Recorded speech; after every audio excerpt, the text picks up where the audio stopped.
¿Qué tal? Muy buenas tardes. Quería saber si me escuchan. A ver, por favor, si me escriben por ahí por el chat. Buenas tardes, profesor, si se le escucha. Muchas gracias, Manuelito. Rodrigo, muchas gracias, Rodrigo, Manuel. Vamos entonces a dar inicio a nuestra semana 10, esperando que todos se encuentren muy bien. Estamos literalmente ahorita ya 2 meses y medio acá en el desarrollo de los temas en lo que respecta a la estadía acá en la pre. Así es que darles a cada uno y a cada una de ustedes la más cordial bienvenida. Bueno, vamos a empezar. Les voy a compartir en este momento la diapositiva.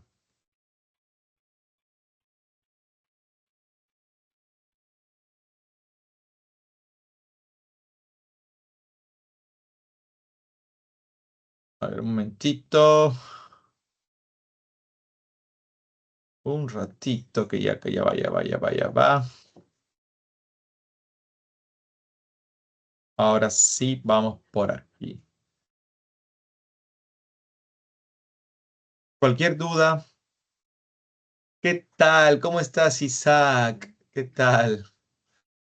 Para cualquier duda, para cualquier consulta, ya saben, mi nombre es Alfonso Inostroza, o me pueden llamar simplemente Alfo, y acá estoy para poder ayudarlos.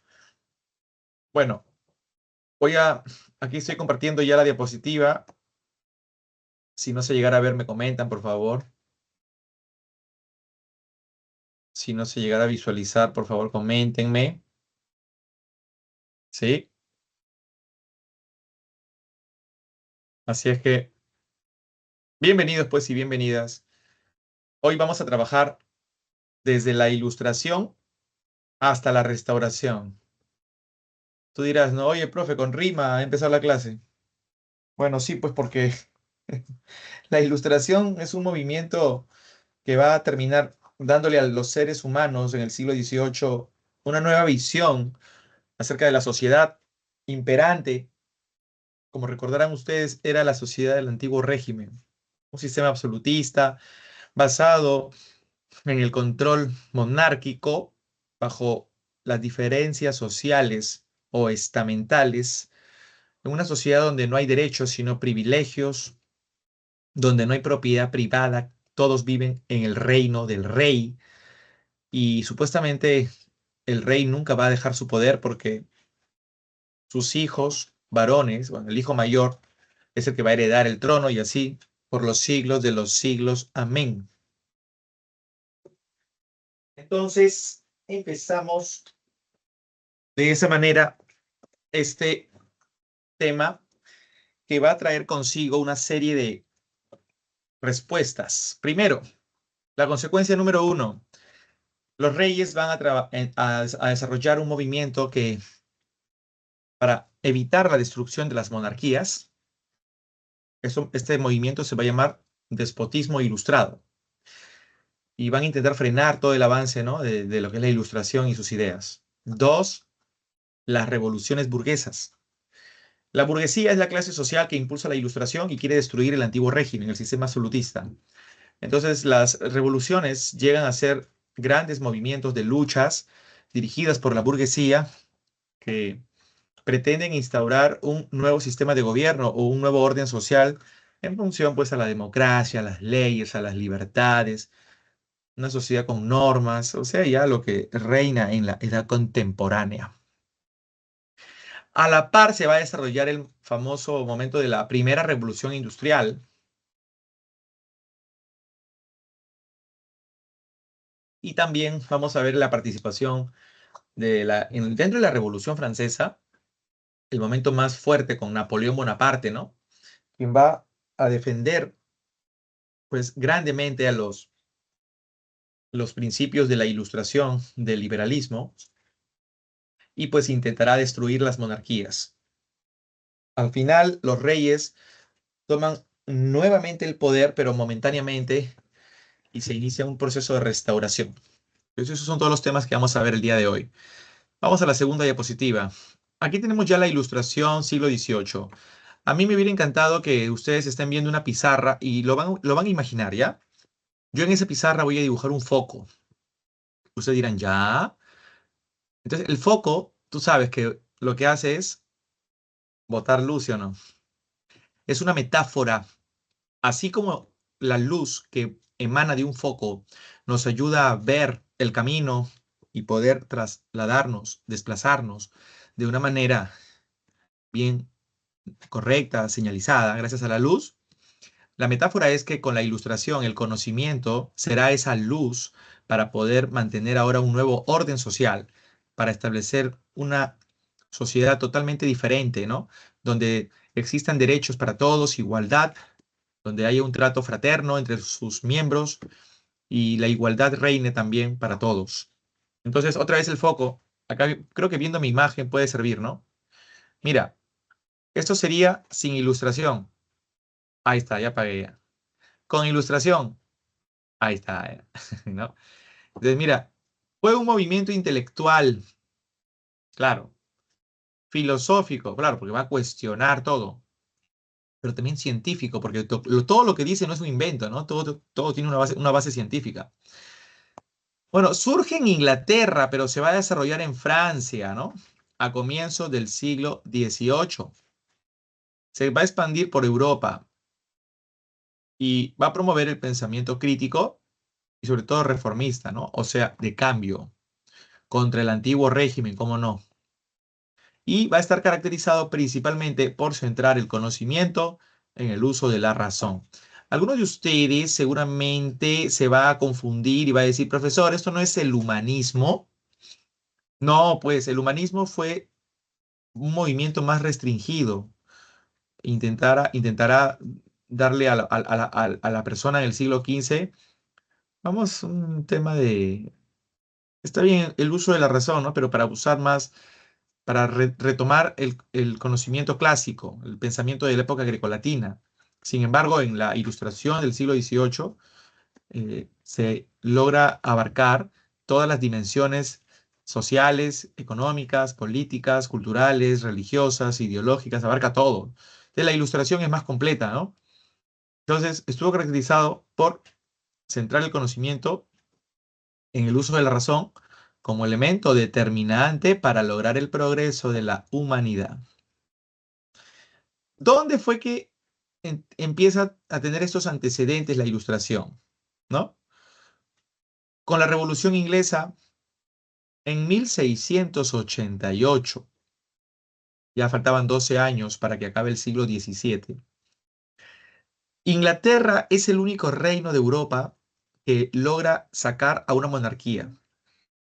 Y en lugar de una monarquía absolutista, se instaura otra monarquía, pero constitucional. Ahí hay una gran diferencia. En ambas hay rey. Sin embargo, en la primera, en el absolutista, el rey tiene todos los poderes y en la segunda, el rey no tiene poder, ya que al haber el elemento del constitucionalismo, que es en este caso un parlamento, un congreso, un legislativo, empieza a desarrollarse un sistema más democrático, más equilibrado. Los poderes que representan el control de Inglaterra están divididos. Esa revolución inglesa dio la apertura, o sea, abrió las puertas para que muchos pensadores pudieran también exigir que esto se dé en otros lugares de Europa. Uno de ellos va a ser el señor John Locke. Acá está el desarrollo de los ideales liberales de John Locke. Locke empieza a pregonar, ¿no?, que los derechos naturales son inalienables y universales a la condición humana.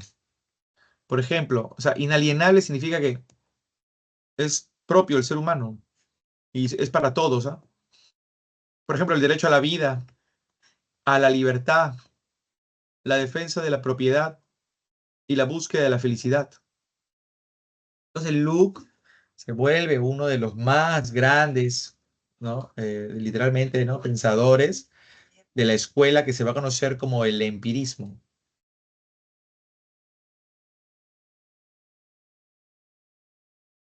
Gracias a Luke nosotros vamos a entender que muchas de las ideas que tenemos en nuestra cabeza, lamentablemente, son ideas que netamente nos contaron o por tradición las aceptamos, pero nunca hemos cuestionado nada, producto de que no nos hemos fijado que esas ideas han llegado justamente así, ¿no? Quizá por tradición, por habladuría, pero Luke decía, tienes que poner tus sentidos, vamos a decir, ¿no? A prueba, tienes que tu tacto, tu olfato, tu gusto, tu visión, todos tus sentidos, tienes que ponerlos en plena experiencia con la realidad para que ahí entiendas muchas de las verdades que hay en la vida. ¿No? Por ejemplo, vamos a hacer un ejemplo simple. Cuando la persona interactúa con una naranja, la naranja pues tiene tal forma, tiene tal color, tal sabor, ya está. Pero ¿qué pasa si yo quiero profundizar más? Ah, las ideas más complejas ya, o más profundas de la naranja, ¿no? Sería qué vitaminas tiene, cómo es que se producen las naranjas, y ahí encontramos un conocimiento mucho más profundo. Entonces decía Luke, así como conocemos una naranja, es así como también deberíamos conocer todo. Posiblemente nuestros sentidos, en muchas de las ideas que tenemos en la cabeza, no hayan estado nuestros sentidos en contacto con la experiencia de ese saber que tenemos en la cabeza. Es- Luke, cuando empezó a desarrollar todo esto que se conoce como empirismo, ¿no? Sacó del cuadro a mucha gente, ¿no? Porque Luke estaba dando una propuesta de nuevas ideas, ideas que iban a ir literalmente, wow, a, a tal punto que las personas ya recién empezarían mucho a cuestionar si el rey había sido enviado por Dios, si es verdad que el rey debería tener todos los poderes concentrados, ¿no? En su persona. Y es por ello que esto sienta un precedente para lo que viene a ser la ilustración, ¿no?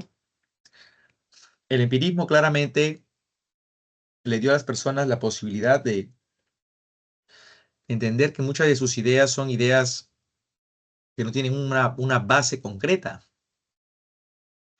Y pues así nace una obra interesante de Luke, ¿no? Se llama El ensayo sobre el entendimiento humano. Tú dirás, profe, ¿qué es eso? Luke explica cómo los seres humanos llegamos a entender las cosas de la vida muchas veces sin usar nuestros sentidos, pero ¿cómo sería si es que con nuestros sentidos interactuamos y todo lo filtramos a través de nuestros sentidos? Entonces ahí sabríamos qué cosa es verdad y qué cosa no es verdad. Sin embargo, hay que tener cuidado, decía Luke también, porque no todo lo que brilla es oro y a veces nuestros sentidos pueden ser engañados. Y es por eso que Luke hace un trabajo muy, pero muy específico, muy preciso, ¿no? Bien, a propósito, aquí tenemos, miren esta imagen, la lectura de la tragedia El huérfano de la China de Voltaire en el salón de Madame Geffen, 1812, óleo sobre lienzo. Y bueno, esta sí, este cuadrito de abajo no corresponde, ¿ya? Esto no corresponde a esta imagen. Ahora, las propuestas que la ilustración trabajó a través de John Locke primero, las famosas propuestas liberales. Ya propuso, mira, la división de poderes. Está opuesto a todos los privilegios. El Estado no debe ser religioso, libre de religión, laico. El librecambismo es el libre comercio y debe haber tolerancia religiosa para aquellos que profesan otro credo. Cada uno que profese su credo, no hay problema, pero no puede nadie imponerle a nadie. Bien, a partir de este momento vamos a ir notando ya que la ilustración empezará a desarrollarse con más fuerza. ¿Y por qué? Porque en Francia, un matemático llamado René Descartes llega a leer a Luc. Acá está, pues, ¿no? El famoso Luc que lo estábamos hablando tanto ahorita. Considerado como el padre de las nuevas ideas, defendió los derechos naturales de la persona. Profe, ¿quién llega a leer a Luc? René Descartes. Y Descartes dice, oye, es verdad. Nosotros podemos llegar a conocer mucho de las cosas a través de nuestros sentidos, pero bueno, dice, hay cosas que no es necesariamente tenemos que conocerlas a través de los sentidos, ¿no? Podemos sacar conclusiones, pues, utilizando la razón. Entonces, René Descartes empieza a hacer todo un trabajo filosófico que se va a considerar como la escuela, ¿no? La escuela racionalista, el racionalismo de Descartes. Entonces, Descartes dice, ¿no? Los seres humanos tienen una importante característica que los diferencia de cualquier especie, y esa característica es su pensamiento. Tenemos inteligencia, tenemos conciencia.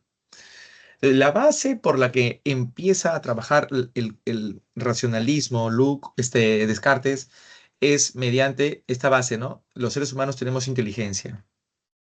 Sin embargo, hay situaciones en las que se nos puede comentar algo, decía, ¿no? Descartes, y nosotros tenemos que, para usar esa inteligencia, tenemos que dudar. Desde ahí nace el famoso método de Descartes que se va a llamar el método de la duda o la duda metódica, ¿no? ¿Por qué dice Descartes? Porque solamente si es que dudamos estaremos pensando. Y en conclusión saca una frase, ¿no? Que es cogito ergo sum, pienso, luego existo. Una persona tiene que necesariamente pensar para reivindicar su condición humana. De lo contrario, es como si no existiera. Mire, les voy a poner un ejemplo. Chicos, capten la idea, por favor. Todos aquí en este momento, todos se van a imaginar lo siguiente. Profe, ¿quiénes somos todos? Todos. A ver, acá está, por ejemplo, Isaac, por acá está Gabrielita, está por acá Diago, está Raquel, Miquela, Frank, Edian, ya. Todos están acá, Brenda, Tracy, ya. Ailén, Valeria, Belén, Rosana, ya.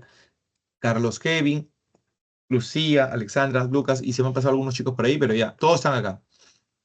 A ver, quiero que se imaginen a partir de ese momento, por favor, quiero que se imaginen una, un mundo donde no hayan personas. Ya, tú dirás, ya.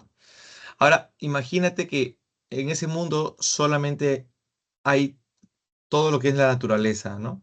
Están los animales, está la flora, están los mares, los ríos, los lagos. Hay algunos pajaritos ahí, mariposas volando, pero no hay seres humanos. Les hago la pregunta, ¿ese mundo donde no hay seres humanos existe o no existe? ¿Quién me dice? Los leo por el chat o si quieren prendan su micro.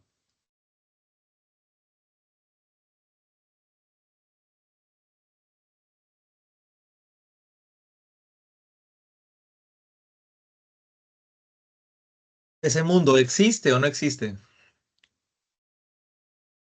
¿Están escribiendo? A ver, sí, creo que sí. Ajá. Ok, Isaac, Ailem, no existe ya. ¿Pero por qué no existe? Si prenden su micro sería genial, cosa que más rápido ya no se demoran tanto en textear. ¿Por qué no existe?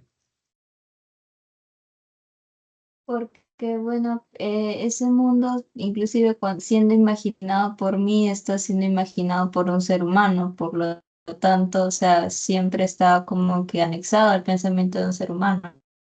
Mm, bien, pero hay algo más que tenemos que añadirle a esto, a ver, para redondear la idea de Ailem, porque está bien su idea, pero vamos a redondearla.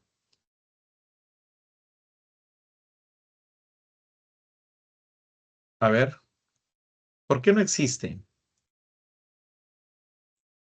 ¿Quién me puede dar la idea gracias a Ailem, lo máximo? Porque ya tú has casi llegado a la idea. Solo quiero que la redondeen, por favor. ¿Quién la puede redondear ahí? Una más. Una opinión más, si no, por favor. Vamos. Atrévete, tete, salte del closet. Chicos, vamos, hablen. ¿Por qué ese mundo no existe? No hay seres humanos. No sé, ¿por qué no existe?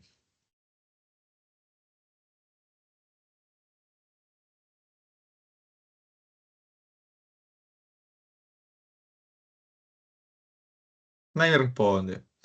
Ok. Bueno, gracias, Ailén. Tú literalmente has llegado casi al 100%. Para ordenar la idea nada más. No existe porque al no haber seres humanos, no existe conciencia que pueda decir que esto existe en sí. ¿Te das cuenta? Nosotros mismos no reivindicamos nuestra condición humana cuando, cuando dejamos de usar el pensamiento. Al momento en que uno deja de pensar y hace las cosas por hacer, es como si fuéramos animales. En muchas horas del día tenemos muchas conductas animales, salvo cuando ya empezamos a usar el pensamiento. Por ejemplo, defecamos. Los animales defecan. Pero el ser humano hace un lavado correcto, ¿no? Después de defecar o un limpiado de manera correcta, ¿no? Y ahí es donde nos damos cuenta que hay un raciocinio. Además, no defecamos en cualquier lado, ¿no? Hay espacios adecuados para eso, ¿no? Entonces, nosotros, literalmente, como dice Descartes, al hacer uso de nuestra inteligencia, al dudar de cualquier situación en la vida que nos llevará a investigarla por nosotros mismos y contrastar y comprobar que sea verdad, ahí es donde reivindicamos nuestra capacidad humana. Entonces, vean, pienso, luego existo, literalmente. Pienso para poder existir, ¿no? Haciendo, pues, el uso de la condición humana. Uso de la condición humana. Entonces, ahí estamos ya entrando a la ilustración. Los antecedentes que estábamos mencionando hace un ratito de la Revolución Inglesa, que dio posibilidad a desarrollar ideas liberales. Ahí nace John Locke con su corriente empirista. Luego, en Francia, está Descartes con su famosa idea racionalista. Eso genera el nacimiento de la Ilustración. Y, obviamente, el término ilustración viene de iluminismo, que significa luz. Como decía por acá Isaac, ese siglo en el que las ideas de de la ilustración se están difundiendo, es por eso que se le llama el siglo de las luces. Entonces, les dije que al principio imaginaran un foco, ¿no? Entonces, es el conocimiento, la luz para el pensamiento en poder organizar mejor la sociedad. A partir de entonces, de este momento, chicas y chicos, vemos las características. En filosofía, primacía de la razón, libre pensamiento y crítica aguda al orden de las cosas imperante. Al criticar la sociedad, estamos el conocimiento poniéndolo en utilidad, ¿no? Le estamos dando utilidad, utilitarismo del conocimiento y optimismo, que en este caso es la fe en el progreso, ¿ya? De que pueden haber cambios, mejoras.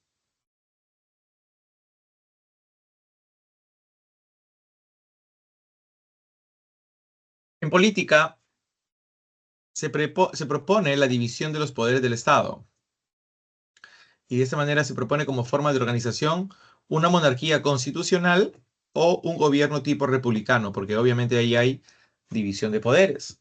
Ya hemos dicho que una monarquía constitucional nació en Inglaterra, pero el resto de reinos de Europa no la tiene. Entonces, están proponiendo eso. Entonces, esto representa la crítica al gobierno absolutista y a los privilegios señoriales. Respecto a los derechos naturales, también la vida, la libertad, la igualdad y la propiedad también son fundamentales. El respeto a los derechos naturales. ¿Ya? A nivel económico, se proponen una serie de aspectos interesantes. El libre comercio o librecambismo, que criticaba la política económica proteccionista del mercantilismo. Muchos de los reinos de Europa tienen esta política de elevar los precios de sus productos en las aduanas y esto le genera que su mercado sea muy cerrado, ¿no? Y los productos que van a ingresar van a pagar tantos impuestos que le genera mayor ingreso al Estado. De la política proteccionista. Ellos, los ilustrados no quieren eso, los ilustrados quieren que haya una libertad de comercio entre todos los territorios, países. Planteaban la abolición de gremios y que los impuestos sean pagados por todos sin distinciones ni privilegios. Ahí están proponiendo algo muy interesante. Luego se distinguen dos escuelas económicas. La fisiocracia de Francois Quesnay. Esta señalaba que la base de la riqueza era en la tierra con los productos agrícolas, y la escuela de Adam Smith, que plantea que la riqueza estaba en el trabajo desarrollado de manera libre, expresado en el libre comercio. Ahí tenemos entonces en economía el fisiocratismo y la escuela clásica. Ambas se diferencian porque la riqueza de una nación, para la primera dice que es la agricultura y para la segunda de Adam Smith dice que es, pues obviamente el trabajo. Muy bien, otras características interesantes, por ejemplo, en religión está la tolerancia religiosa, ¿no? Cada quien profesa su nueva religión. Hay un estado laico, quiere decir es anticlerical, ¿no? Es un estado que no te impone una religión. Y a nivel social promovió la doctrina del buen salvaje, que es una, como la época de los salvajes, la educación tiene que ir por casa primero, así como los salvajes en la época del Paleolítico. em, Llegaban a educar a sus hijos pasando tiempo este, de calidad con ellos, y esos niños y niñas crecían con todo ese afecto y preocupación de sus padres. Dice la teoría del buen salvaje que así también debe darse en el siglo XVIII. Los niños que llegan a este mundo deben tener primero una etapa de mucho cuidado, amor, protección, ¿no? De parte de sus padres. Y luego cuando crezcan ya deben ir a la escuela para que reciban una preparación de tipo ya más pues, académica, ¿no? Para que entonces el niño va a crecer bueno, ¿no? O el buen salvaje, y sabio, debido a que después se ha ido a complementar en conocimientos a la iglesia. Se ha complementado, perdón, en conocimientos, en función a que, pues, ya no sea tan, digamos, sea académico, perdón, ¿sí? O sea, decían a partir de la teoría del buen salvaje que si el ser humano recibe ambos, digamos, enfoques, el amor y la sabiduría, va a ser un ser humano útil para la sociedad y guardando las conductas morales, ¿no? Entonces, ahí está muy bien esa teoría. Y además criticó los privilegios de la nobleza y el clero, ¿ya? A ver, ¿quiénes son los tres más importantes filósofos representantes de la Ilustración? Acá está el señor Francois Marie Arouet, más conocido como Voltaire, considerado el mayor crítico del antiguo régimen, autor de El Cándido, Cartas filosóficas o Carta sobre los ingleses, también le llaman. Voltaire criticó duramente a la sociedad de su tiempo. Acá está el señor Jean-Jacques Rousseau, principal teórico de la soberanía popular, autor del contrato social. Él propone, en función a lo que había dicho Luke, que debe haber una elección de parte de un gobernante por parte del pueblo. El pueblo elige a su gobernante. Y el pueblo lo elige para que el gobernante los represente. ¿Qué pasa si el gobernante se vuelve corrupto, inmoral? Es ahí donde el contrato social, por eso se llama, ya llega a su fin, ¿no? Rescinde el contrato.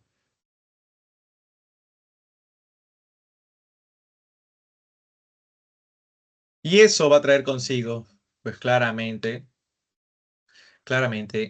eh, que haya un cambio de gobernante, ¿no? Entonces, mira, es simple, ¿no? Los mandatarios, los gobernantes, están elegidos bajo todo un contrato, que en ese caso son las elecciones que se llevan a cabo, ¿no? Las elecciones propiamente. Muy bien, Rousseau. Rousseau fue el que propuso, por ejemplo, ¿no? La teoría del buen salvaje, ¿no? en su obra Emilio, es otra obra, ¿no? Dice que las personas deben recibir una educación en valores, en amor y en principios desde casa, ¿no? ¿Y están a cargo de quién? En este caso los niños, pues están a cargo de sus padres.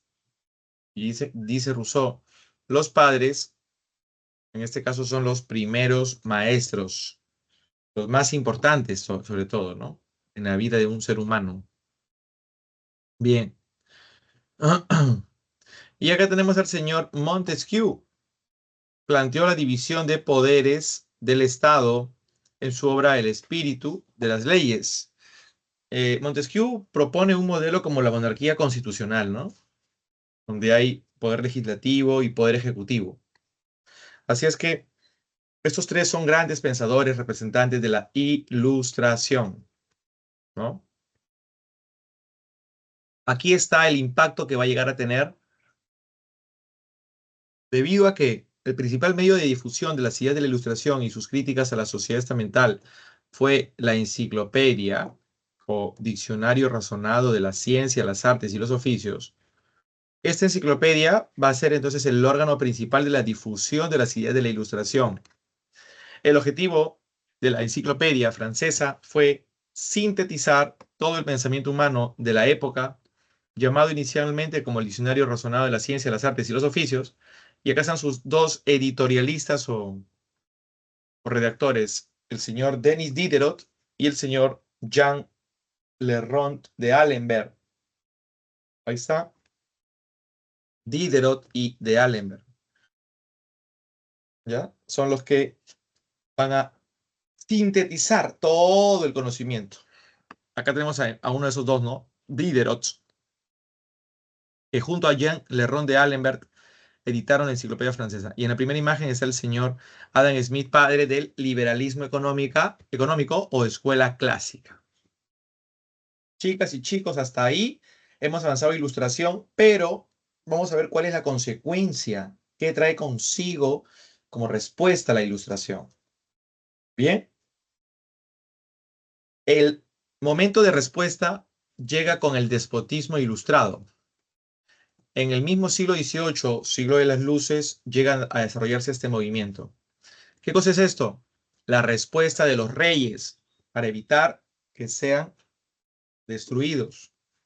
Surgió en Europa en la segunda mitad del siglo XVIII, siendo un intento por conciliar el absolutismo con algunas de las ideas del progreso y la Ilustración. Como proyecto de modernización vertical autoritario, el pueblo era simbólicamente el hijo del monarca, debiendo velar por su bienestar, negándole su participación. Entonces, digamos, los reyes no querían que el pueblo asumiera el mando. No querían, para nada. ¿Sí? No querían. Porque si asumían el mando político, los cambios iban a ser brutales, pues, para bienestar del pueblo.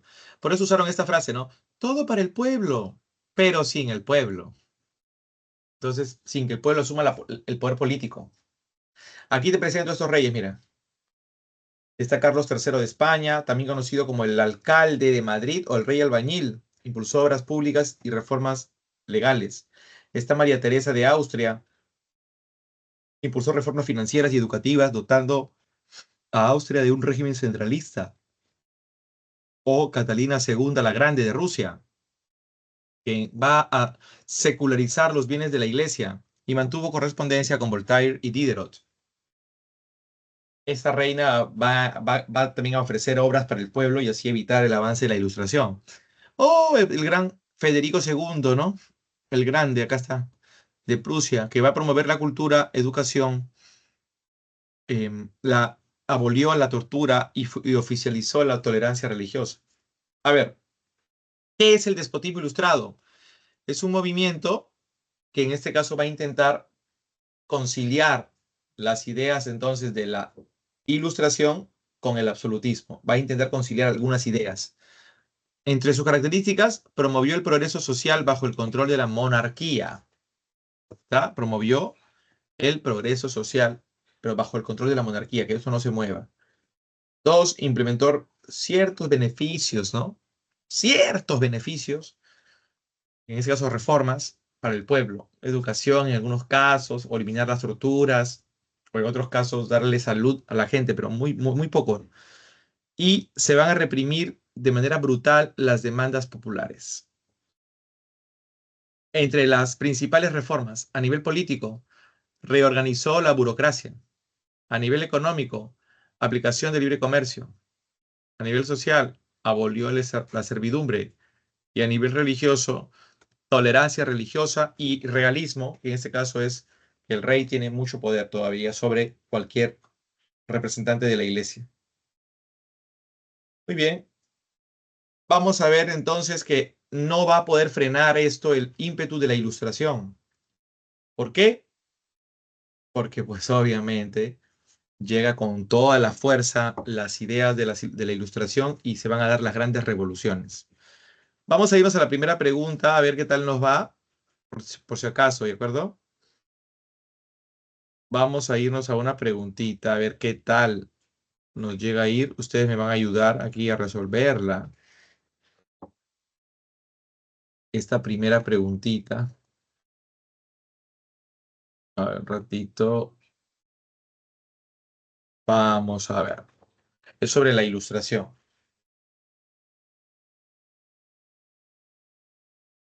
Un ratito. Ustedes igual tienen en su separatita, la pueden ir chequeando. Yo ya tengo acá el archivo. Ya.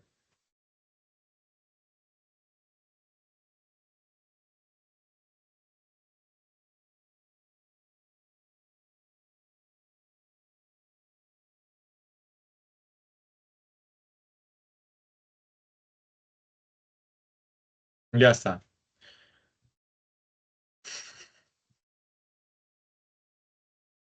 Les comparto, chicas, chicos.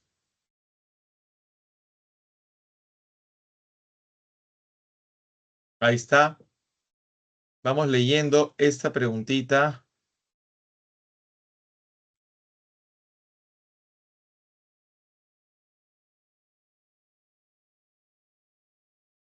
Ahí está. Ah, espérense que se me ha... Dios mío. Ay, no, esto no es.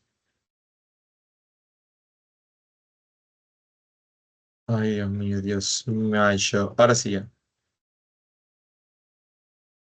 Vamos leyendo, por favor, la primera preguntita, ¿eh?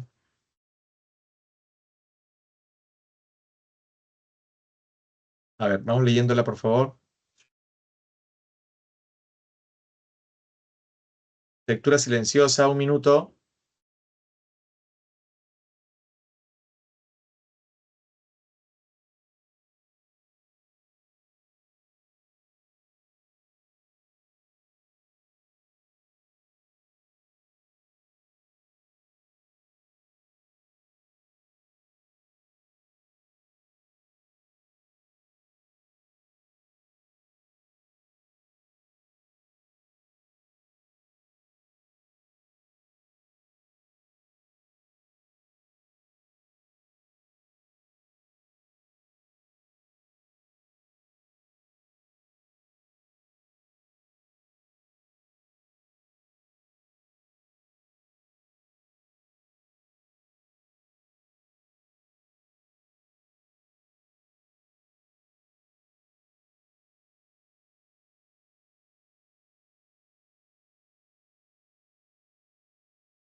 Muy bien.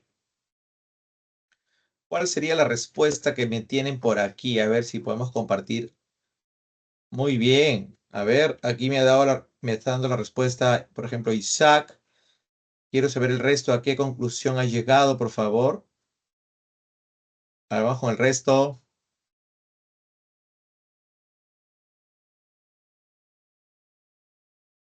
El resto, a ver qué me dice, por favor.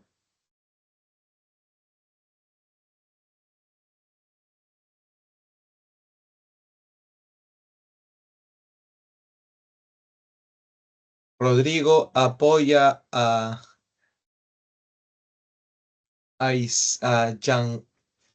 Jean-Franc, a Isaac también. Franco, Rosana me dice la B.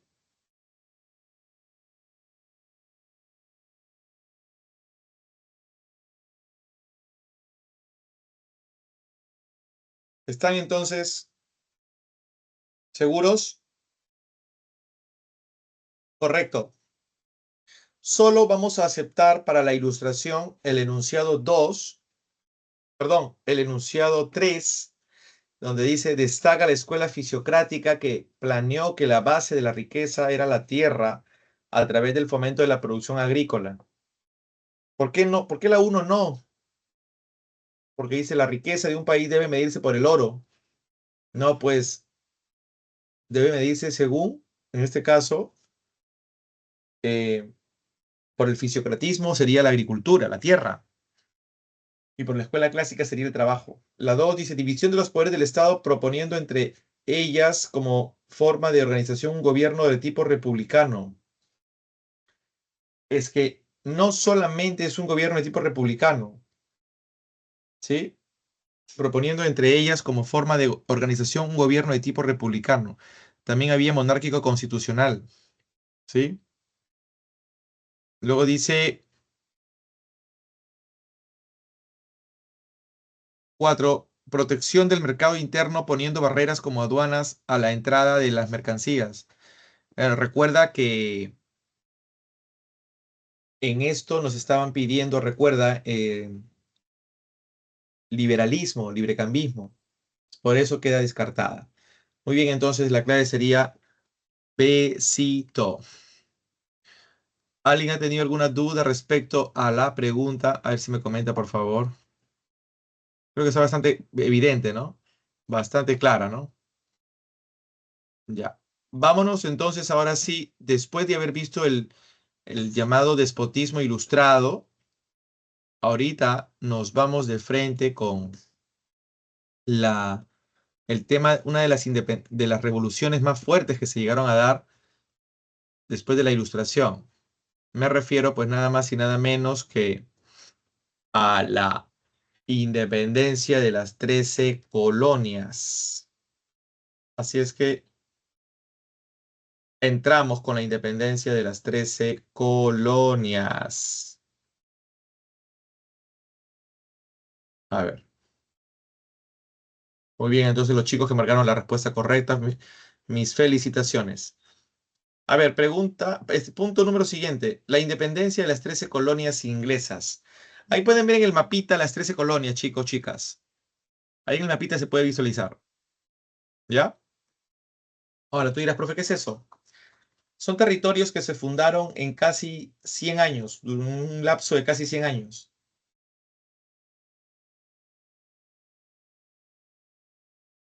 Por ejemplo, tenemos al norte New Hampshire, Massachusetts, Rhode Island, Connecticut, no, Connecticut, New York, New Jersey, Pensilvania, Delaware, Maryland, Virginia, Carolina del Norte, Sur y Georgia. Bueno, Georgia fue la primera en fundarse y recordemos que estas 13 colonias están en la costa atlántica de lo que sería hoy Estados Unidos, Norteamérica. Recordemos que contaban también con autonomía religiosa, practicando libremente sus creencias, y autonomía económica, dedicándose a la agricultura de exportación en las plantaciones esclavistas del sur y la manufactura y comercio en el norte. Hay que acordarnos que los que fundaron las colonias, las 13, son ingleses, pero fueron ingleses que tuvieron que huir por las creencias que tenían, ¿no? Creencias puritanas. eran los seguidores de Calvino en Inglaterra. Y pues, como Inglaterra tenía a los anglicanos, ya no se podían tolerar. Una de las consecuencias de la reforma, recuerda, católica fue la intolerancia religiosa, por lo que ya ahora habían varias religiones y entre ninguna se llevaban, ¿no? Y bueno, otro punto interesante como antecedente es que en el siglo XVIII las colonias se encontraban en una fase de prosperidad económica y madurez política, la cual se vio afectada cuando con la Guerra de los Siete Años, ahí está, entre Francia e Inglaterra, Inglaterra tuvo que incrementar los impuestos sobre sus colonias para cerrar su déficit fiscal.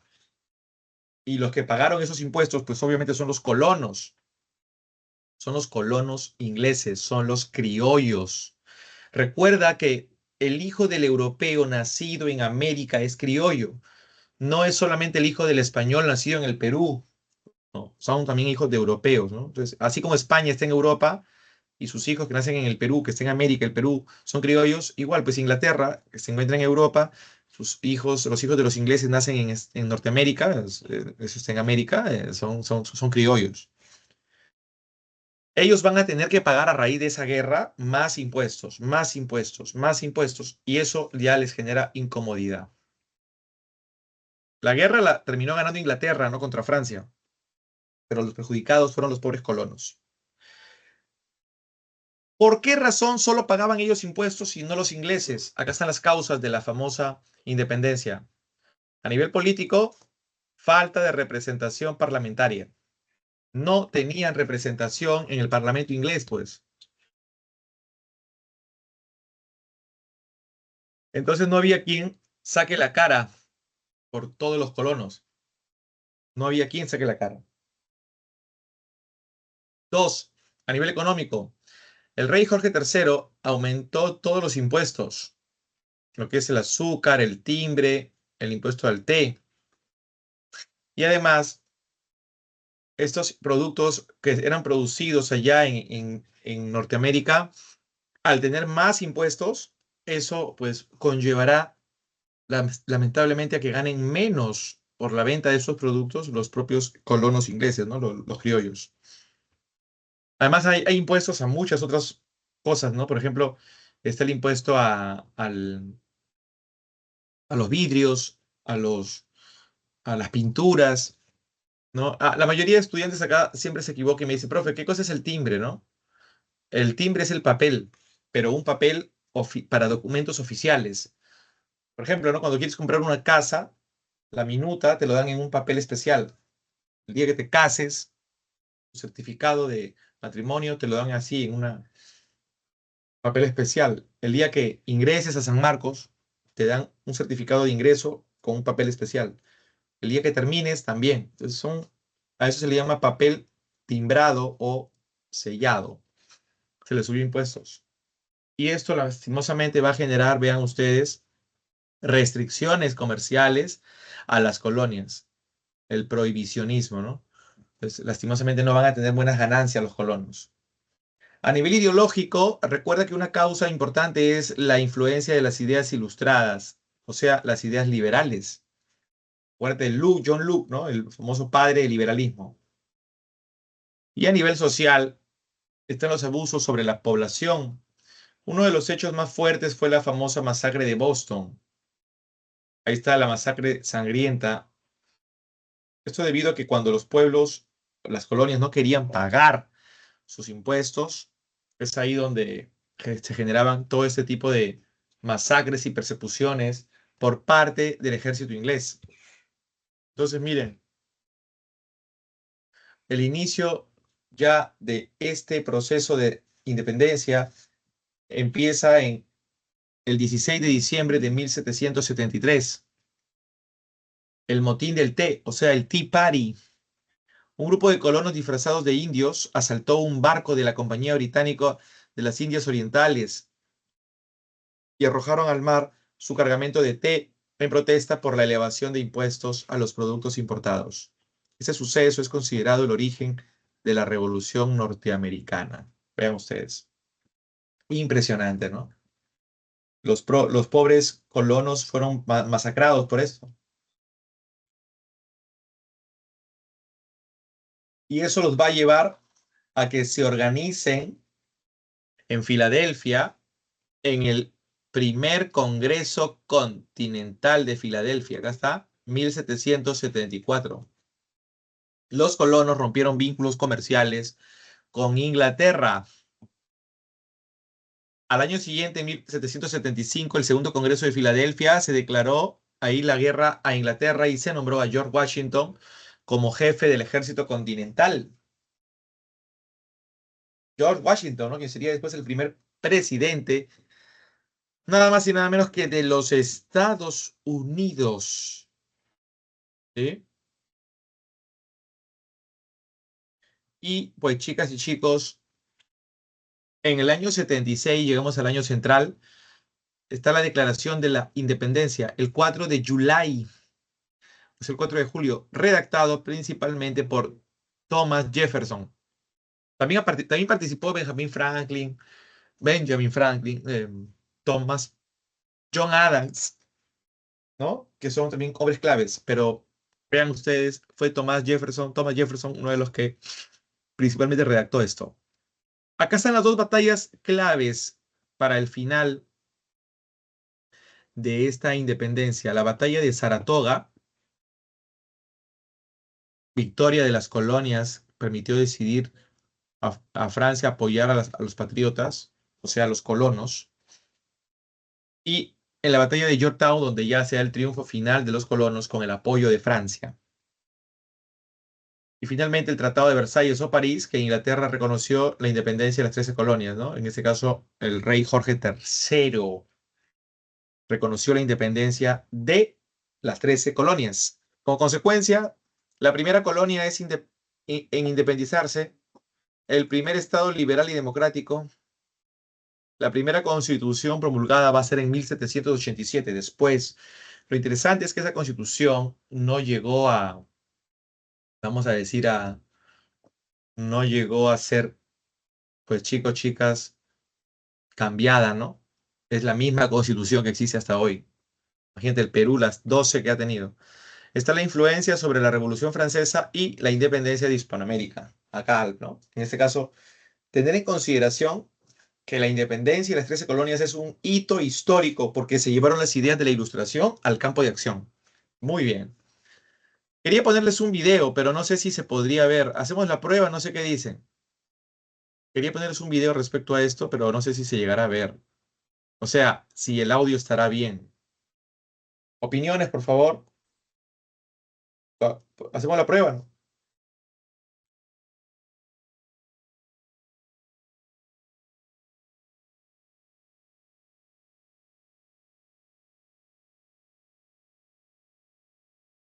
A ver, vamos a ver qué tal sale, ¿ya? Si es que no corre, les diría pues que si no llega a correr el video o no se escucha bien el audio, les pediría que ya vean por su propia cuenta la película que les voy a recomendar, ¿ya?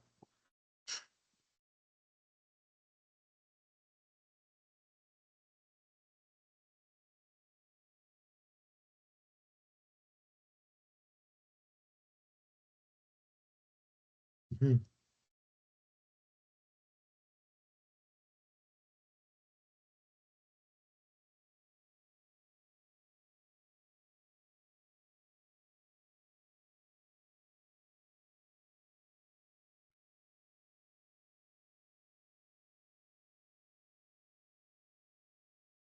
A ver, acá hay un pequeño resumen de una gran película que yo les recomendaría, por favor, ver. Y esta película se llama El Patriota, ¿ya? Recomendada. Así es que ojalá que se llegue a escuchar, pues chicas, chicos. Se visualiza la imagen de YouTube. La película está en YouTube. Sí se ve, ¿no? Muy bien. Espérate, para resumir esto aquí, ta, ta, ta. Listo.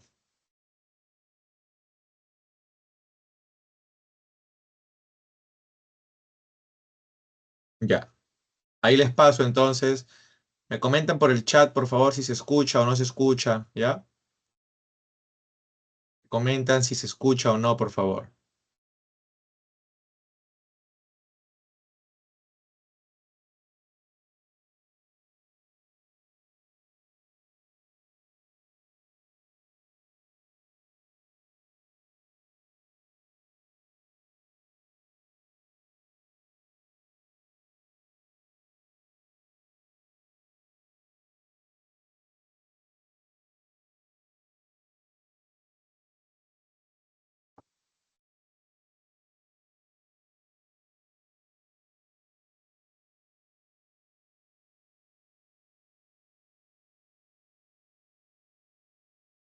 Chicos, ¿se Profe, escucha o no se escucha? profe, creo que no se escucha.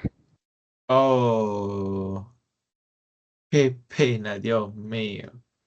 No sé si acá habrá algo que se pueda hacer con el micrófono. Espérate, espérate.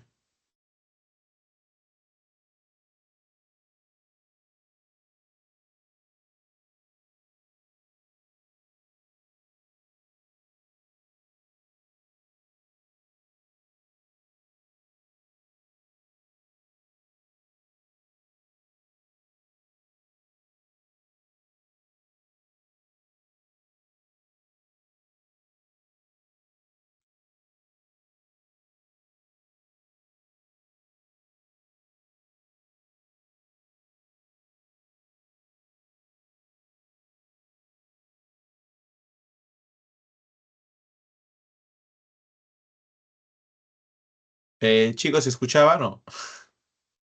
No. No se escucha, profesor. ¿Me escuchan a mí ahí? Sí, profesor, sí se lo escucha. Voy a probar a ver una vez más.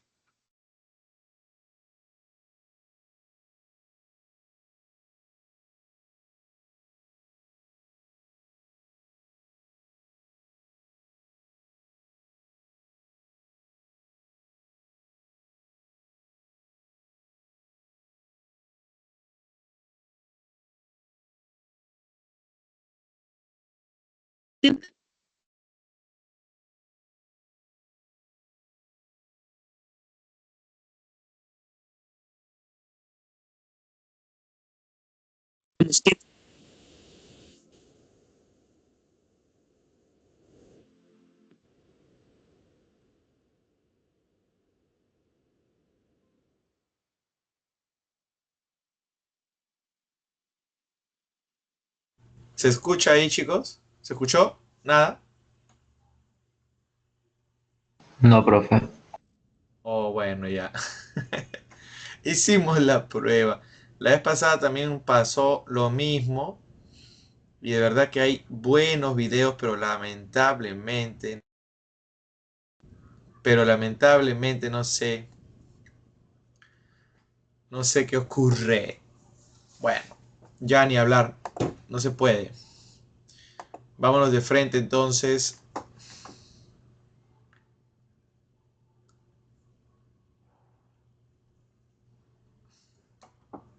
Vámonos de frente ya con lo siguiente. Les voy a recomendar la película.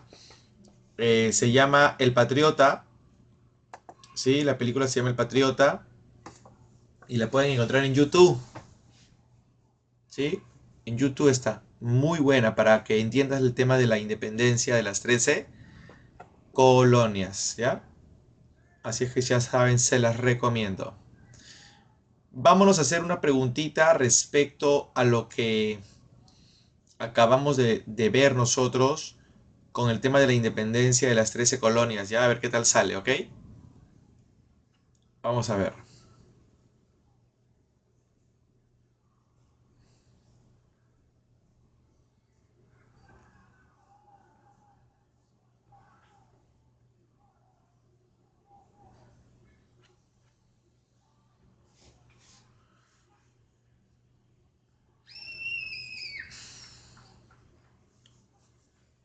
Ya, vamos a ver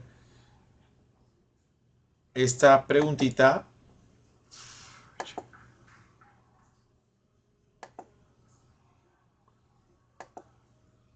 Ya.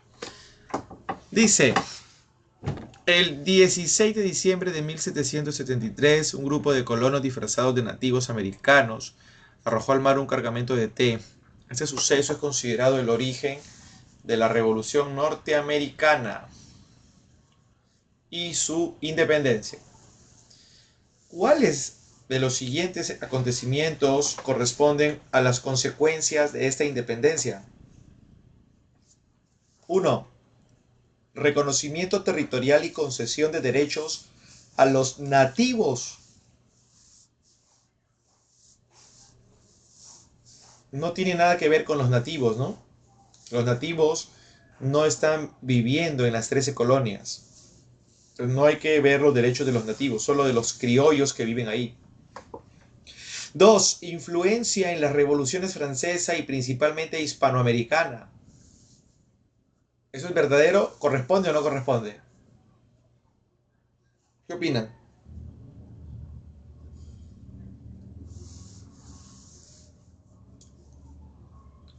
La segunda, ¿corresponderá o no corresponderá? Ajá. La segunda sí corresponde. Ya, tener en cuenta la segunda, por favor, sí corresponde.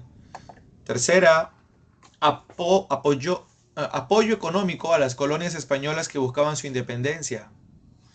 Bueno, como ustedes saben, esto no tiene nada que ver porque estamos hablando de Inglaterra y los colonos. Y por último, formación de un gobierno republicano federal con un presidente constitucional. Bueno, recuerda que lo que nació después de esta firma del Tratado de Versalles o Tratado de París, ¿no? En el que Jorge III reconoció la independencia de las 13 colonias, nació una república federal que se llama Estados Unidos. Y tiene un presidente, ¿no? Que es elegido por el pueblo, por eso es constitucional. Entonces la clave aquí nos deja solamente la 2 y la 4. Esa sería la clave. 2 y 4. ¿Dudas, consultas respecto a esta pregunta, por favor?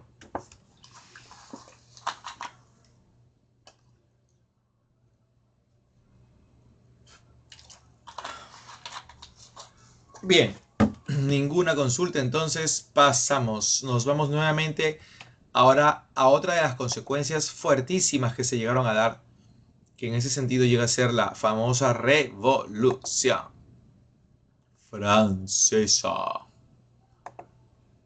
Así es que les comparto por acá.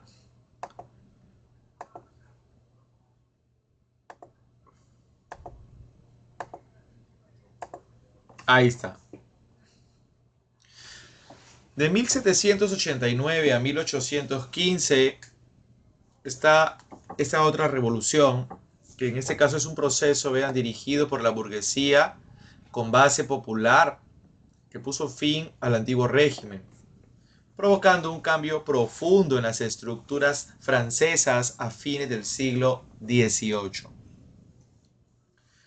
Vean, chicas y chicos, aquí es donde entramos a uno de los momentos más fuertes, incluso más fuerte que la independencia de las 13 colonias. La razón es que la Revolución Francesa no se dio en una colonia de Francia, sino se dio en el mismo corazón del absolutismo. En cambio, las 13 colonias eran colonias, no era Londres, la capital de Inglaterra, nada de eso, no era un territorio muy lejano. Pero en cambio en Francia, la revolución se va a dar en el mismo corazón del absolutismo. Ahí ves en las imágenes a María Antonieta, ¿sí? María Antonieta de Austria, y a Luis XVI de Borbón, ¿ya? Luis XVI de Borbón. Tenemos entre las principales causas lo siguiente: a nivel económico, gastos y derrotas por conflictos bélicos y despilfarro en la corte de Versalles. Acuérdate que a nivel económico, Francia había estado metida en muchas guerras, lo que le llevó toda una serie de gastos verdaderamente, pues, enormes, sobre todo cuando apoyó a los colonos de Norteamérica en la batalla de Yorktown. Francia no tenía que hacer allá nada, pero quería vengarse de Inglaterra, ¿no? Porque por la derrota en la guerra de los 7 años. Entonces, los franceses llevaron a su pueblo a una bancarrota, ¿no? Los franceses se estaban muriendo de hambre, sobre todo la gente del pueblo. Y aquí te puedes dar cuenta cómo a nivel político, a nivel política, la crisis, en causas políticas, la crisis del absolutismo.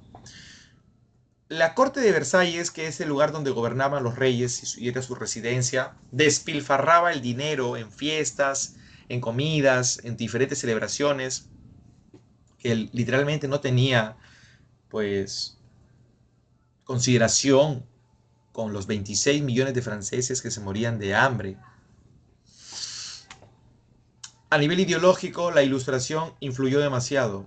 A nivel ambiental, fue la gota que derramó el vaso, la crisis del trigo del 1788, un año antes de la Revolución, donde por un enfriamiento de los climas en Europa, esto generó la baja producción de trigo. Y pues fue a raíz de ello que lastimosamente la población empezó a morirse de hambre, porque lo único que comían era pan, ¿no? Y ya sabes que el pan sale del trigo, ¿no? Producto de ello, el trigo, ¿no? Produce harinas y ahí el pan. Producto de ello, más hambre y más pobreza, más muerte. Socialmente hay una desigualdad entre las diferentes clases, solo que no se le dice clases, se le dice estamentos. Mira esta imagen, por favor, muy pintoresca, donde el primer estado, que es la nobleza, el segundo estado, que es el clero, sumando los dos primeros estados, solamente ellos eran el 3%, 3, y el 97%, acá está el estado llano, el pueblo llano, la mayor cantidad de gente pobre. Mira cómo este viejito está cargando sobre su lomo a los nobles y a los sacerdotes. Es una metáfora por respecto a los temas de los impuestos. Aquí tenemos en una imagen interesante al ministro de Economía o de Hacienda, el señor Jacques Necker, quien va a proponerle al rey Luis XVI extender el cobro tributario a los privilegiados. ¿Ya? Muy bien, entonces, el que el ministro Necker le haya propuesto al rey Luis XVI que le cobre impuestos a la clase noble, a los privilegiados, va a traer consigo toda una huelga, unas protestas de parte del sector noble, porque el sector noble no quiere pagar impuestos, se siente como que mal por esa propuesta, ¿no? Muy mal. Entonces los nobles dicen, no, pero señor, como nosotros vamos a pagar, no es posible. Entonces el rey, no, por presión de la nobleza, ¿no? Tuvo que convocar a esto que se llama Estados Generales. Es una reunión de las tres clases más importantes. Profe, ¿quiénes? Es una reunión propiamente de el primer estado, el segundo estado y el tercer estado. Obviamente no van a ir los 26 millones de franceses, sino que los representantes de cada estado se van a reunir en Versalles, allá en el Palacio de París. Pues está en París, ¿no? Se llama Versalles. Y van a proponer el debate, ¿quién paga los impuestos para Francia? Entonces ahí el objetivo, como ves ahí, reforma tributaria. ¿Quién paga los impuestos? ¿Cuál es el problema? Lo que va a generar la ruptura acá, la votación. Porque la nobleza y el clero constituyen, por ser de diferentes estados, un voto cada uno. Por cada estamento había un voto. Entonces el clero y la nobleza y el clero siempre se van a unir y van a sumar 2 votos. Y el otro estado que falta es el tercer estado, que es del pueblo, pero que tiene la mayor cantidad de gente, ¿no? Ellos sumarían un voto. Entonces, ¿qué dijo en este momento la burguesía que estaba representando al sector del pueblo ahí, ¿no? ¿Qué es lo que dijo? La burguesía dijo, pues, no vamos a tolerar que un grupo tan reducido, pero que está dividido en 2 estamentos, quiera, pues, mantener las leyes que ya no rigen para esta época actual. Debemos de cambiar el voto. Por eso ahí nace, ¿no?, el problema del voto, y la burguesía propone un cambio. Como en ese caso ningún sector de la nobleza ni el clero va a aceptar el cambio, eso va a generar un debate de casi 4 semanas. La burguesía ya después de casi 4 semanas, un mes, se cansó y se convirtieron en una asamblea nacional. Es un acto muy solemne que se hizo en una sala donde los nobles ahí en el Palacio de Versalles jugaban frontón, ¿no? Y en esa sala del juego de la pelota se da la juramentación. Es la juramentación del salón del juego de la pelota. Se acordó redactar una constitución a pesar de las presiones. Con todo ello, el rey está ya fastidiado, muy, digamos, disconforme con todo lo que se está llevando a cabo. Y por eso el rey intenta en ese momento que el ejército salga a las calles para que pueda reprimir al pueblo. Pero ¿qué va a ocurrir? Lo que llega a ocurrir es que cuando el rey da la orden para que los soldados salgan a las calles, la gente se puso furiosa y como se estaban muriendo de hambre, habían enfermedades, la peor enfermedad era la tuberculosis, que mató a miles o millones. Entonces la gente, ya enardecida, la gente no fastidiada, se va directamente hasta la Bastilla, que viene a ser una prisión, ahí la ven en la imagen, y a la vez era el castillo que hacía recordar ese famoso poder feudal, los monarcas, y decidieron ir hasta la Bastilla, donde también estaban las armas de del ejército francés. Mataron a los guardias, les cortaron la cabeza, las cabezas se las colocaron en unas lanzas y así irían marchando por todo París, pero entraron y tomaron las armas para organizar al pueblo con armas y se vuelve un ejército que vaya en contra del ejército del rey. Esto, chicos, fue verdaderamente brutal. Brutal. Tan grande que verdaderamente este es el día más importante de la Revolución Francesa. El 14 de julio de 1789 se da la toma de la Bastilla. Ya después de eso el rey se arrepintió de la decisión que tomó, pero ya había despedido incluso el ministro Necker, el que lo aconsejaba bastante.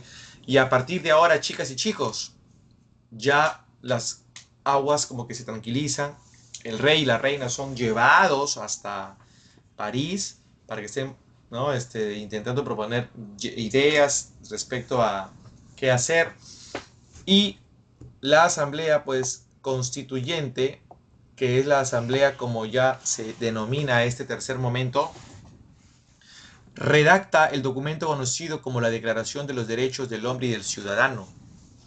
Un documento verdaderamente enorme, el más importante de la Revolución Francesa, porque les estaba dando derechos al hombre y al ciudadano. Lamentablemente, chicas que me están escuchando, esta declaración no fue la que incluyó a las mujeres. Había mucho, pero lamentablemente mucho racismo. ¿Sí? Mucho racismo. Ya más adelante, la escritora francesa Olympe de Gouges va a lograr redactar la Declaración de los Derechos de la Mujer y la Ciudadana. Pero bueno, siguiendo con esto, se abolieron también los derechos de los derechos feudales, de que mi tierra, ya no hay nada de eso. Constitución civil del clero. Los sacerdotes pueden seguir difundiendo su prédica, pero hay una constitución que les restringe toda clase de privilegios. Ellos son personas como cualquiera. Y aquí está la famosa constitución que van a hacer para Francia en 1791. Muy bueno porque ya habían leyes. Muy bueno porque ya habían leyes. Bien, chicas y chicos, con todo esto, el rey y la reina, estando perdidos, ya quisieron fugar. Ahí es donde se da el intento de fugar de Francia. Profe, ¿a dónde?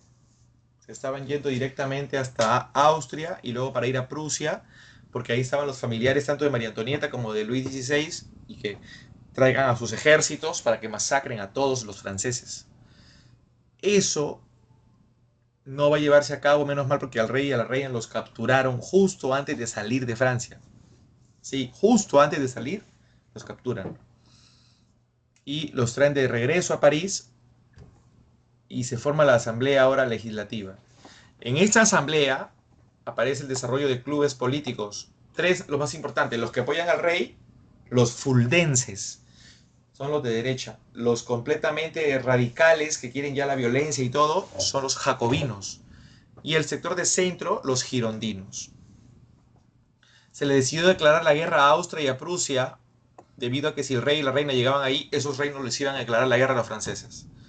La batalla de Valmy en 1792 finalizó ese conflicto porque ahora Francia había derrotado a Austria y Prusia y pues obviamente la revolución continuaba, ¿no? Está luego el palacio, el asalto al Palacio de las Tullerías, ¿no? El palacio donde se encontraba el rey y la reina y la gente enardecida quería matarlos. Y se suspenden las funciones constitucionales del rey. Estas funciones constitucionales hace que ya no sea pues el que dirija completamente todo con el absolutismo, ¿no? Chicas y chicos, y así es como decidieron ya empezar ahora un sistema de leyes equilibrado, un gobierno con poderes divididos, el famoso periodo republicano. Tenemos la primera etapa que se conoce como la Convención Nacional. Esto duró 3 añitos, fue el momento donde entraron en conflicto los girondinos, que son la clase centro, la clase burguesa, y los jacobinos, que son en este caso los extremistas radicales. Decidieron a los traidores de la revolución ejecutarlos y nace la guillotina, ahí la ven al lado derecho, gracias al médico francés Anton Guillotin. La guillotina fue el invento hecho por él que va a quitarle la vida a todos los traidores a la revolución. La idea es que quitarle la vida en 3 pasos, o con 3 características. 1, que no duela. 2, que sea rápido. Y 3, que sea efectiva. Porque la navaja, que era esta guillotina, caía de 3 metros de altura. Y al hombre lo habían echado aquí, justamente lo habían echado boca abajo, para que por la nuca entrara la guillotina. Y pues lastimosamente esto va a traer un momento horrible porque ya se ejecutó a Luis XVI y empieza a haber una dictadura de los jacobinos, lo que se conoce como el gobierno del terror. Mataron a miles de miles. La parte final de este momento de la Convención Nacional se va a dar con la caída de Robespierre, con el golpe de Thermidor. Mira, Robespierre es el líder de los jacobinos, el incorruptible. Pero la idea es que está siendo demasiado extremista en sus decisiones. Es por ello que decidieron los burgueses eliminar la Convención Nacional, pero para eso había que sacar pues a Robespierre, ¿sí? A Maximilien Robespierre, mediante el famoso golpe del 9 de Thermidor, que eso está en julio, pertenece a julio de 1795. Al darle el golpe de Robespierre, nace el famoso directorio, donde 5 directores van a dirigir la revolución. Pero el más importante se llama Paul Barras. Paul Barras representó un gobierno moderado e ineficiente y se llegaron a dar las campañas de Napoleón contra Inglaterra y Austria. Ahí es donde Napoleón va a demostrar su brillantez y cada vez que había una batalla y otra batalla y otra batalla eran victorias tras victorias tras victorias. Pero la burguesía respalda a Napoleón ya que está visto como un héroe. Ahí tenemos, mira, la batalla de las pirámides acá debajo, óleo sobre de Francois Louis Joseph Watteau, ¿no? Entonces la burguesía apuesta por Napoleón y le dice, ¿no? Pon fin al directorio, la caída del directorio con el golpe del 18 de Brumario y pues a partir de ese momento, bueno, el Brumario es en noviembre, a partir de ese momento es que se decidió pues iniciar el consulado. 3 hombres van a gobernar para este momento Francia: Napoleón Bonaparte, Roger Ducos y Emmanuel Sieyes. Profe, ¿cómo? Ducos, Roger Ducos y Emmanuel Sieyes. ¿Qué es lo que va a ocurrir? El que más protagonismo va a tener es nada más y nada menos que Napoleón, pues obviamente. Ahí está Napoleón con su protagonismo único y es el que va a terminar siendo el primer cónsul de Francia.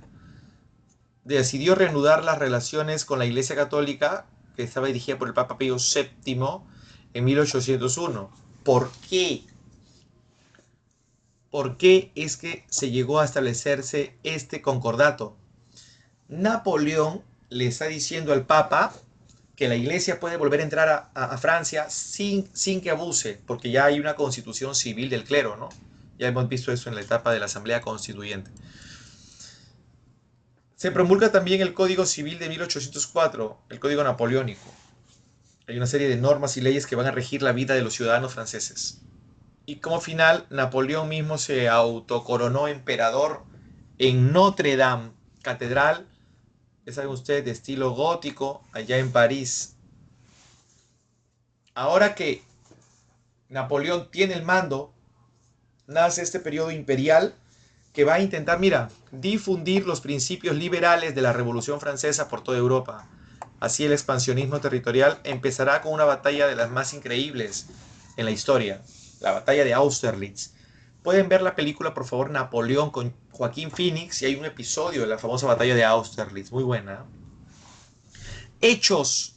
Napoleón, mientras asume el cargo de emperador, no lo hace para generar un absolutismo, sino para vencer a las monarquías que se le oponen en toda Europa, y así Napoleón quiere establecer estratégicas alianzas, quiere evitar que a esta gente de los monarcas se les pase la mano en gobernar de manera dictatorial y todo. Por eso quieren destruir los sistemas de las viejas monarquías.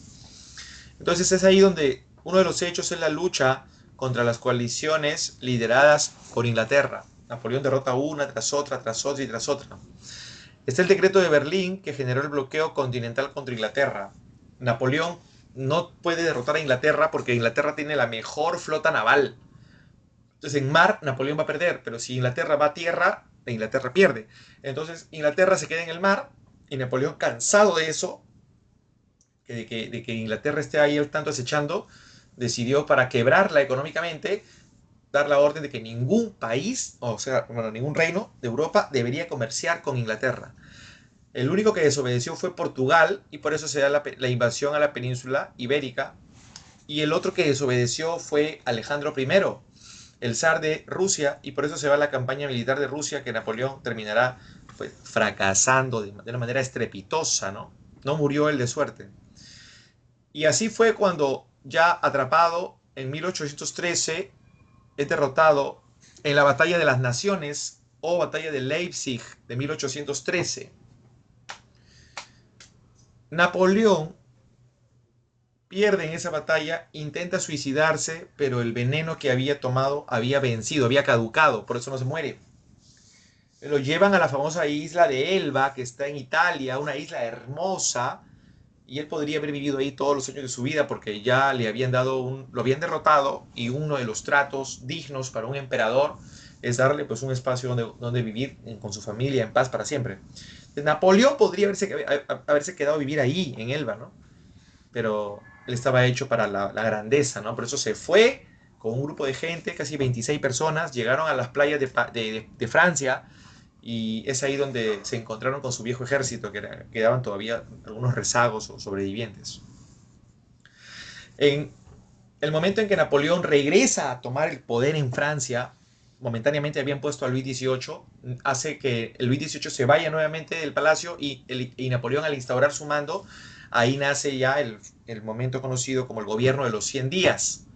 Porque 100 días le va a tomar a las coaliciones de reinos europeos dirigidas por Inglaterra para derrotar a Napoleón. En 1815, derrota en la batalla de Waterloo. Y así Napoleón va a tener ahora un peor destino. Va a ser exiliado en Santa Elena, que es una isla que está en el Atlántico, en la zona del África Occidental.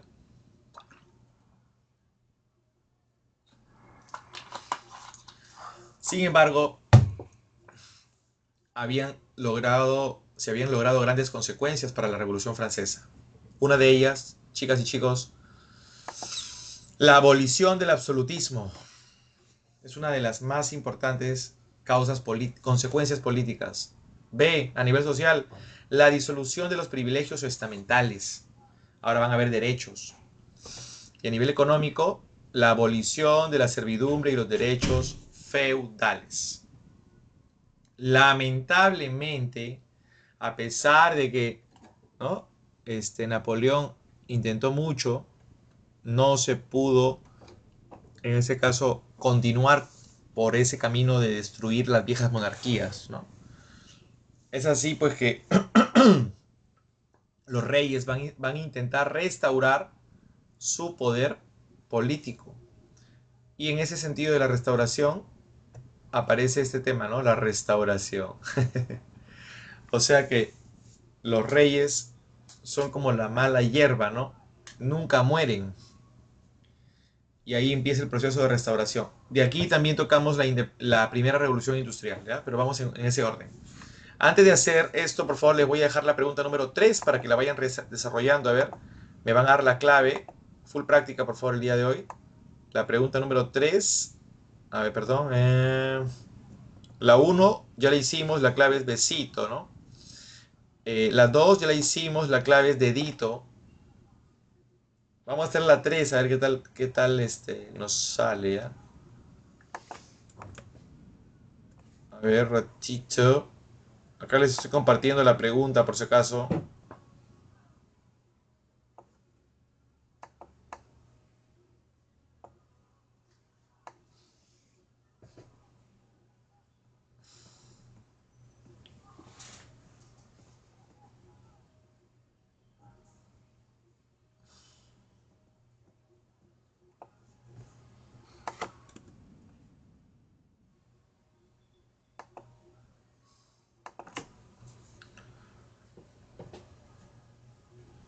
Muy bien, ahí les estoy dejando la pregunta. Por favor, vamos a relacionar esto y ustedes mismos me van a dar la clave, por favor.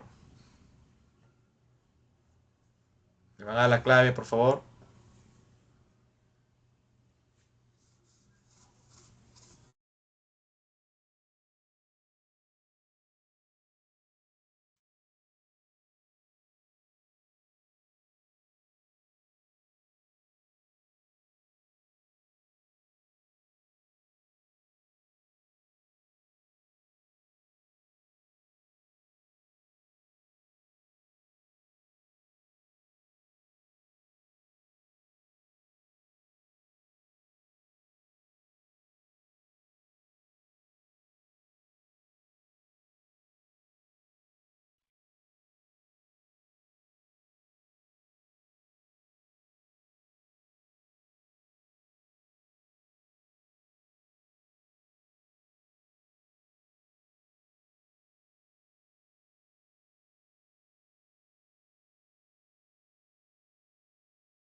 Muy bien. Clave, por favor, chicos. Ajá. Ok. Me han dado por aquí D, B y D. ¿A cuál llegamos? A ver, ¿a cuál llegamos? La Asamblea Constituyente. Recuerden que la Asamblea Constituyente es la que terminó de abolir los privilegios feudales y de la servidumbre. Además, se aprobó la Constitución Civil del Clero. Uno va con dedo. Uno va con dedo. Ya. Hasta ahí va saliendo la D. La 2, Asamblea Legislativa. Este el asalto al Palacio de las Tullerías y se suspenden las funciones constitucionales del rey. 2, va con casa. 3, Convención Jacobina. La dictadura de Robespierre, pues el gobierno del terror. Y el directorio, ya saben que están las campañas de Napoleón en Egipto. La clave muy bien sería dedo. Ahí está, muy bien Rosana y muy bien ahí también Rodrigo. Bueno, valió el intento por ahí a mi amiguito, a mi amiguita Edia. Valió el intento, vale, ya, igual aquí aprendemos. Vámonos ahora con este tema que continúa respecto a qué van a hacer ahora qué van a hacer a partir de ahora los reyes. ¿Qué es lo que van a hacer los reyes? Un ratito, para poder compartir esta parte. Para que vayan a restablecer, aprovechando que Napoleón ya no está, ¿no? Aprovechando que Napoleón ya no está, es aquí donde, miren, chicas y chicos, se inicia la restauración. Entre estos años, recuerden que Napoleón fue vencido en la batalla de Waterloo en 1815, ¿no? Allá en Bélgica. Ese es un periodo de defensa e intento de reimplantación del antiguo régimen en Europa Occidental, caracterizado por su lucha contra los movimientos liberales. ¿Qué ocurre?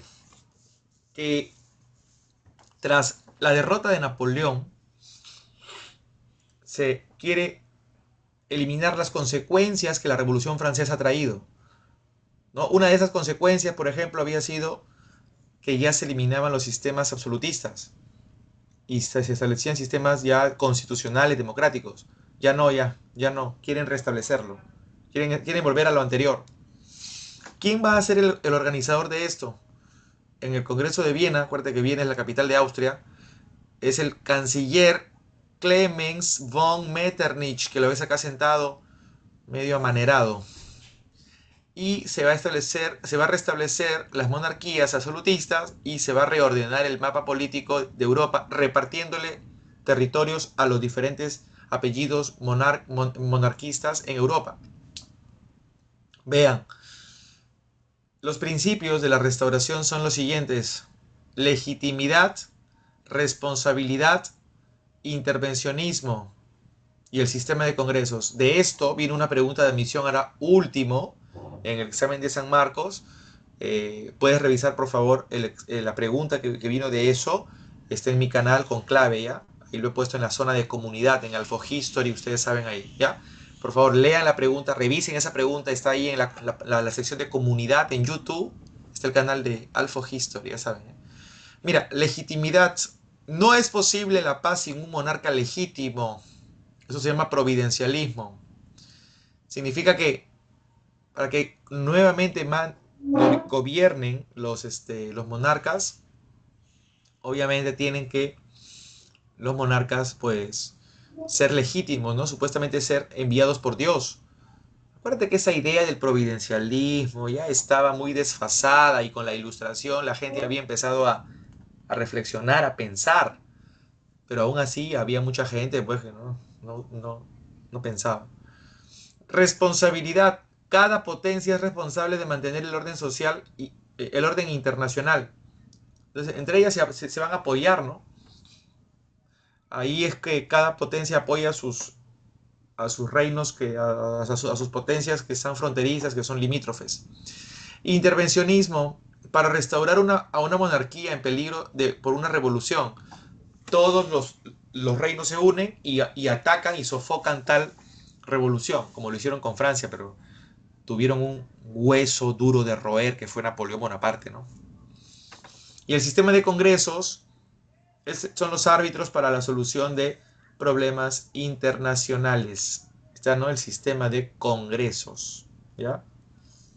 Vean ustedes, chicas y chicos, ante cualquier nueva ley que se quiera restablecer, sistema de congresos, y hay aquí las normas que los reyes van a querer a su regalada gana establecer, ¿no?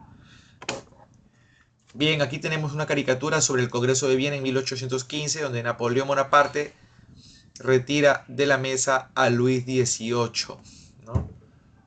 Acuérdate que Napoleón, después de que había estado preso en la isla de Elba, en Italia, regresó y lo sacó a Luis XVIII y estuvo por el gobierno de los 100 días, ¿no?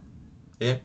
Ahora, la Santa Iglesia Católica, que pues es una institución que ya hemos visto en varios temas de HU, que es muy convenida, ¿no? Va a jugar a favor de las monarquías y ahí nace la Santa Alianza.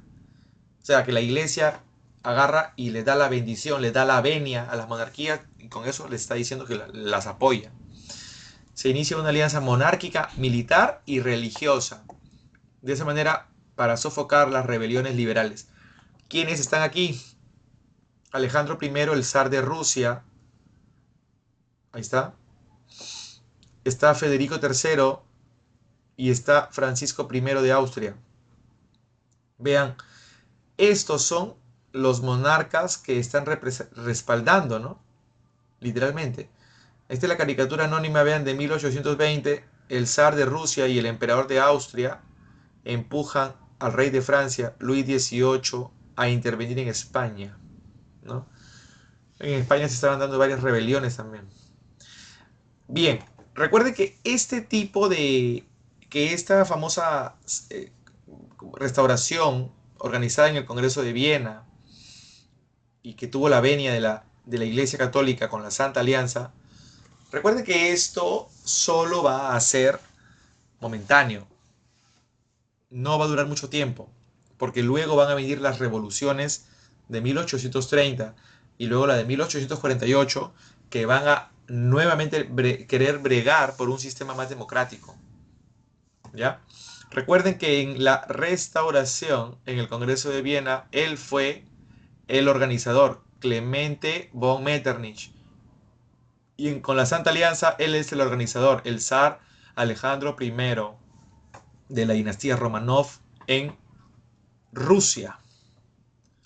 Bueno, vámonos ahora al último tema que lo dejamos pendiente y que constituye la primera revolución industrial. Si te das cuenta, se está desarrollando en 1760, que ya es la segunda mitad del siglo XVIII, época donde, claro, las ideas de la ilustración se siguen difundiendo, pero aparece el despotismo ilustrado.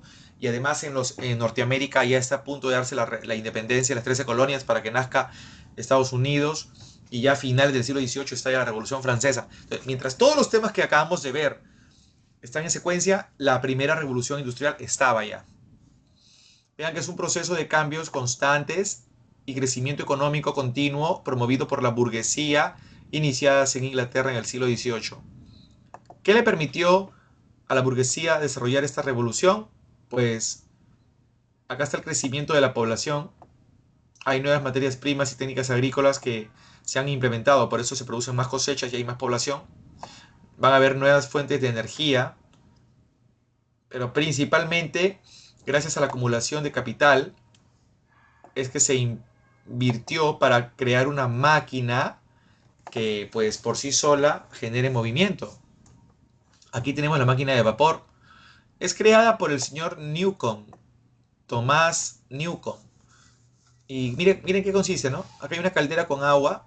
Vamos a prender el carbón empieza pues a generar fuego. Y ese fuego va a calentar el agua que está en estado líquido.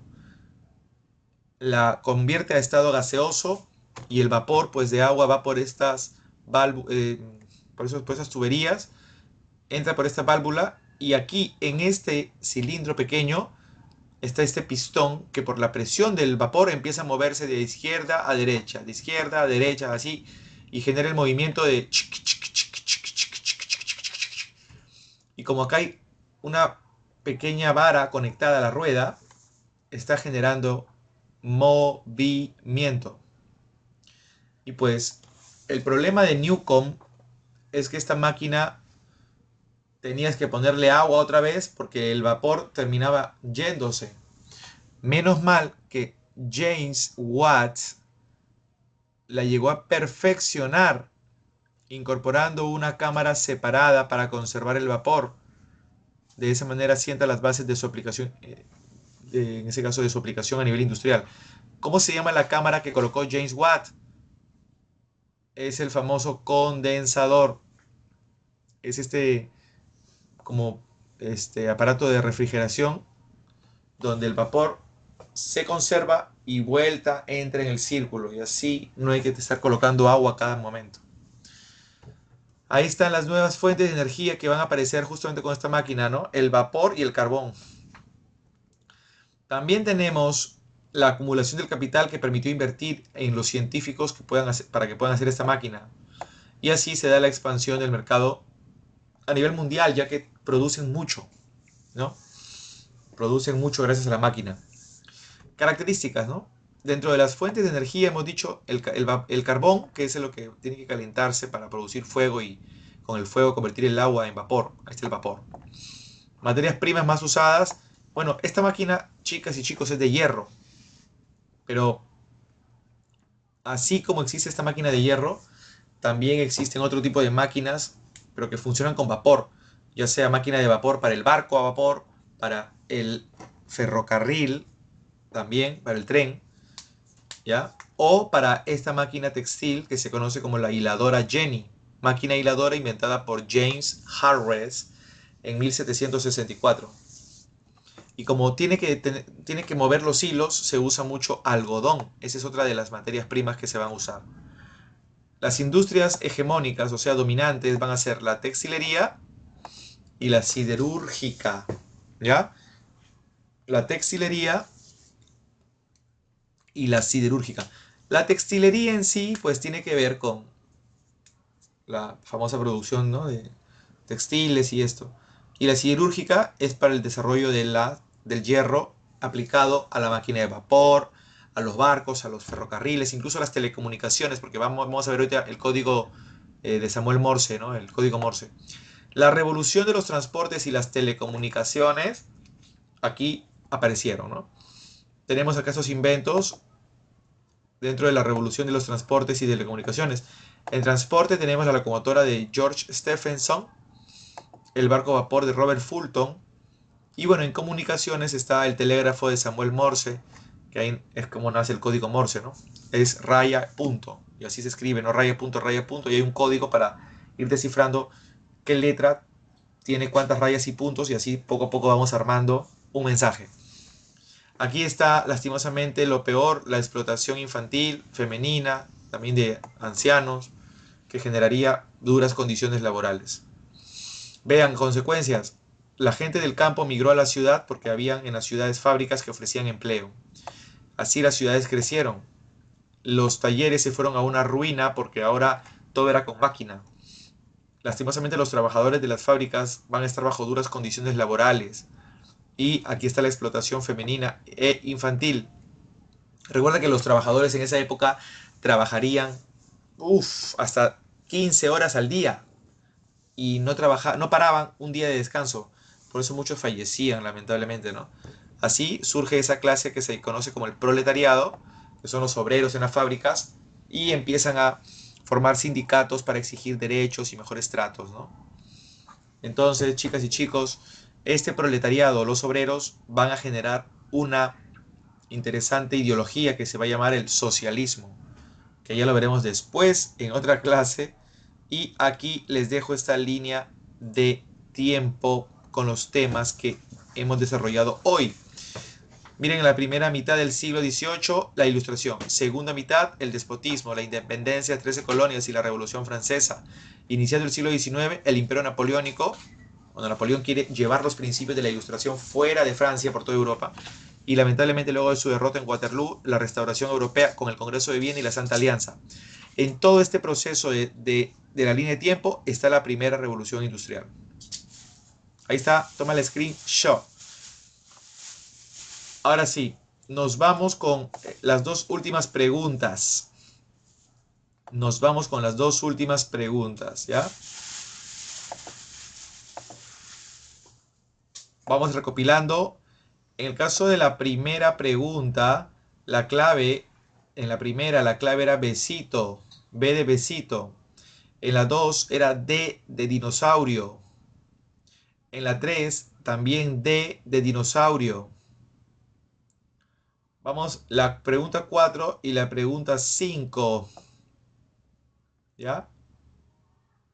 Vamos nosotros a hacer la pregunta 5, ¿ya? Ya te dejo a ti para que hagas la 4, pero te voy a dar la clave igual, ¿ya? A ver. Vamos a hacer la pregunta 5 nosotros ahorita, nos quedan 3 minutitos, ¿ya? A ver. La comparto.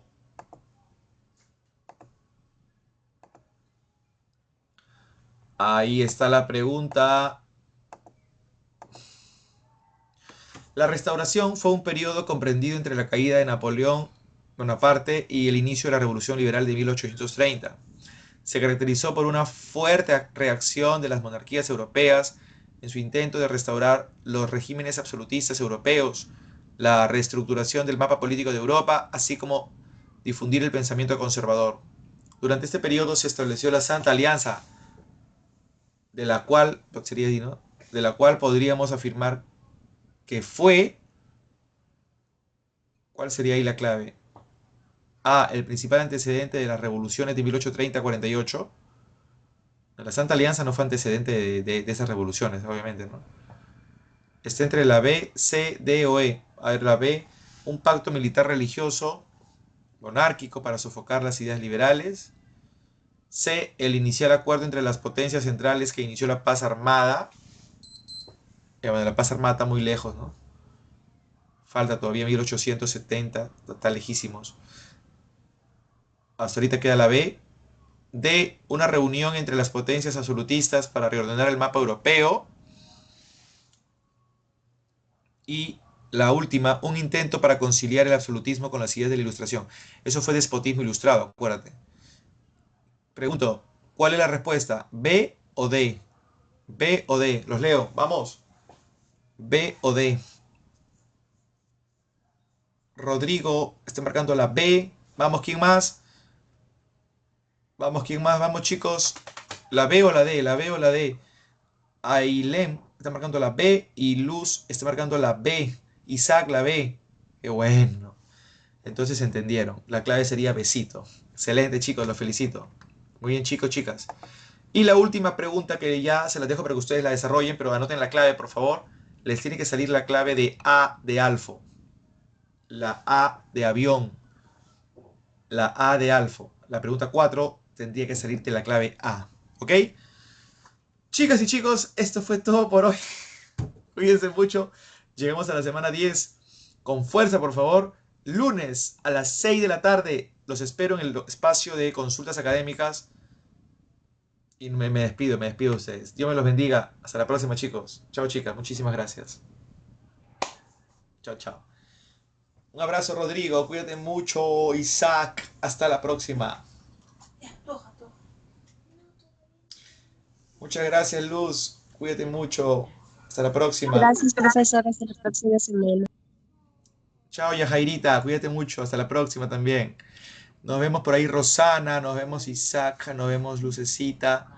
Ailén. Abríguense bastante, que está haciendo bastante frío. Chao, chao. Chao, Luz Marina. Cuídate mucho.